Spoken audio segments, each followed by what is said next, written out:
జననం ఒకటే, మరణం ఒకటే, గమనం ఒకటే గమ్యం. గెలుపు పొందే వరకు అలుపు లేదు మనకు.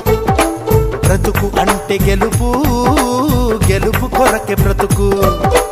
కష్టాలు రాని, కన్నీళ్లు రాని, ఏమైనా కానీ ఎదురేది రాని. ఓడిపోవద్దు, రాజీ పడొద్దు, నిద్రే నీకొద్దు, నింగి నీ హద్దు.